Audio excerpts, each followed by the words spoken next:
বলবো যে শুধু ব্রাহ্মণবাড়িয়া নয়, পুরো ডিস্ট্রিক্ট লেভেলেই, পুরো দেশ জুড়ে আমি যেটা বলবো, আপনি দেখেন নতুন নির্বাচিত যিনি প্রধানমন্ত্রী হয়েছেন জনাব তারেক রহমানের নেতৃত্বে যে মন্ত্রী পরিষদ হয়েছে, উনি কিন্তু ইতিমধ্যেই কিছু মেসেজ দিয়েছেন যে দলের নাম ব্যবহার করে দলীয় পরিচয়ে কেউ যদি চাঁদাবাজি এবং সন্ত্রাসে লিপ্ত হয়, সন্ত্রাসী কর্মকাণ্ডে লিপ্ত হয়, দল থেকে কিন্তু জিরো টলারেন্স।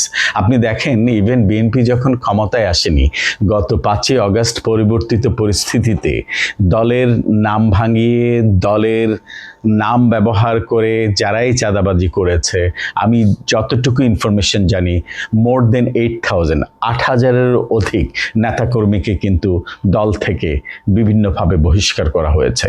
কাজেই আমার কাছে মনে হয় সেটা ক্ষমতায় আসার আগেও ছিল, এবং জনাব তারেক রহমানের নেতৃত্বে যে সরকার গঠন হয়েছে, এই সরকার চাঁদাবাজ এবং সন্ত্রাসের বিরুদ্ধে জিরো টলারেন্স দেখাবেন। ইতিমধ্যেই কিন্তু আমরা সেটার রিফ্লেকশন দেখেছি এবং অনেক গুড জেস্চার আমরা দেখেছি, যেটা আমরা আসলে আগে কখনো দেখিনি। আপনি দেখেন যে একজন প্রধানমন্ত্রী প্রটোকল ছাড়া রাস্তায় চলাচল করবেন, যাতে ট্রাফিক এবং জনগণের ভোগান্তি না হয় সেজন্য রাস্তা ফাঁকা করে না যাওয়া, সাধারণ মানুষের মতোই যাওয়া।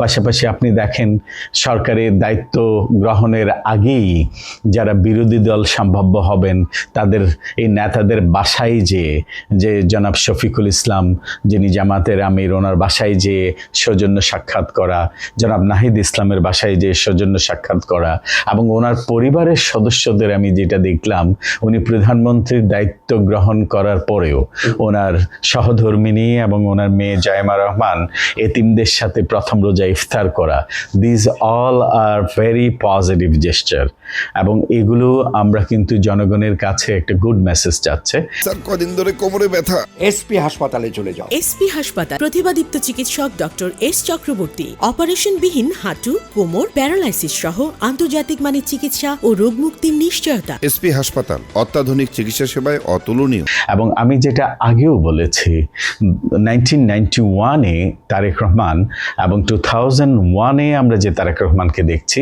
এবং 2008-এর জনাব তারেক রহমান এবং 2025-এর জনাব তারেক রহমান, এবং আফটার ইলেকশন 2026-এর তারেক রহমান ইজ ডিফারেন্ট।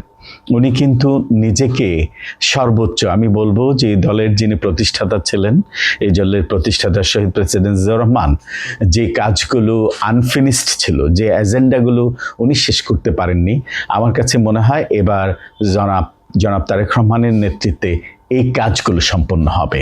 এবং এই কাজগুলো আমরা যদি দেখি, শুরুটা যদি দেখি, অনেকটা কিন্তু শহীদ প্রেসিডেন্ট জিয়াউর রহমানেরই রিফ্লেকশন আমরা দেখতে পাচ্ছি।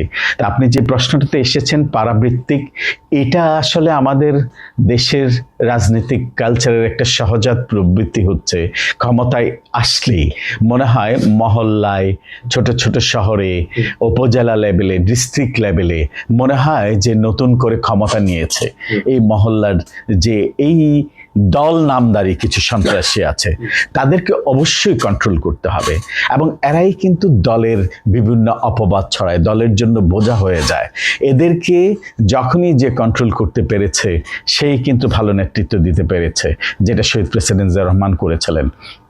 এবং আমার ধারণা জনাব তারেক রহমানের নেতৃত্বে আগামীর বাংলাদেশ যেটা হতে যাচ্ছে, সেখানে অবশ্যই কোনো চাঁদাবাজকে, কোনো সন্ত্রাসীকে দলের নাম ভাঙিয়ে যদি কেউ জায়গা দখল, জমি দখলের চেষ্টা করে, সেটাকে উনি লাগাম টেনে ধরবেন, এবং ধরার মতো কথাও বলেছেন, এবং ইন প্র্যাকটিক্যাল আমরা এটা বাস্তবায়ন দেখতে পাই। তাহলেই হয়তো আপনার সে আশঙ্কাটা থাকবে না বলে মনে করি।